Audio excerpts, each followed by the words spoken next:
ஒரு புறம் காங்கிரஸ் கட்சி பாராட்டணும், ஒரு பக்கம் விமர்சனம் செய்யணும். இந்த வீடியோவில் ரெண்டுமே செய்யறோம். அதாவது பாராட்ட வேண்டியது என்னன்னா, ஒரு பொது தொகுதியில பட்டியலின சமுதாயத்தை சேர்ந்த விஸ்வநாதன் நபரை நிக்க வச்சு ஜெயிக்க வச்சிருக்கிறாங்க.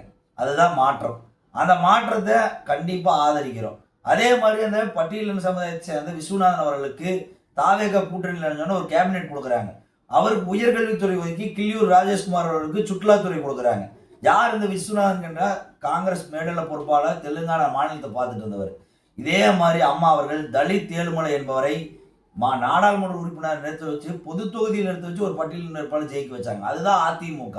அதே மாதிரி தனபால் என்பவருக்கு உணவுத்துறை கொடுத்து அனைவருக்கும் உணவு வழங்க வேண்டும் என்று கொடுத்தவர் அம்மா அவர்கள்.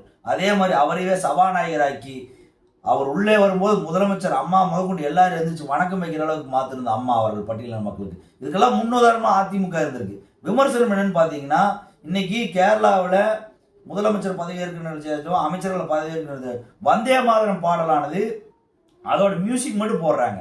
ஒரு தேசிய பாடலாக அந்த பாடலை அங்கீகரித்து செய்து காங்கிரஸ் இயக்கம். இன்னைக்கு காங்கிரஸ் தன்னோட தேசிய கொள்கையிலிருந்து தேசிய கோட்பாடுலேருந்து விலகி போகுது, ஒற்றுமையிலிருந்து விலகி போகுது.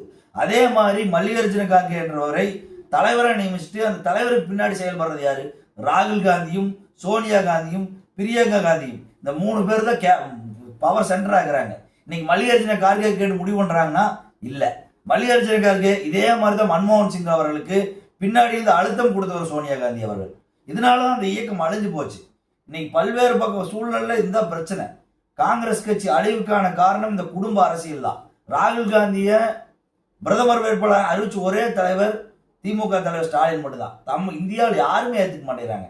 ராகுல் காந்திக்கு அந்த அளவுக்கு பத்தாது. ராகுல் காந்தி பின்னாடி இருந்து தன்னோட பதவியை மட்டும் ராஜினாமா செஞ்சார்.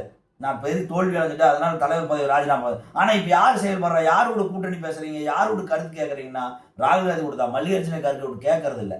இதுதான் அந்த கட்சியோட அழிவு. ஒரு பட்டியலின் சமுதாய சேர்ந்தவர் கொடுத்துருக்கிறோம் அப்படின்னு பெருமையா சொல்றது இல்லை. ஆனா அது பெருமையா நடந்துக்கணும், பெருந்தன்மையோடு நடந்துக்கணும். காங்கிரஸ் இயக்கம் அந்த பெருந்தன்மை கொஞ்சம் கூட இல்லை. நன்றி, வணக்கம்.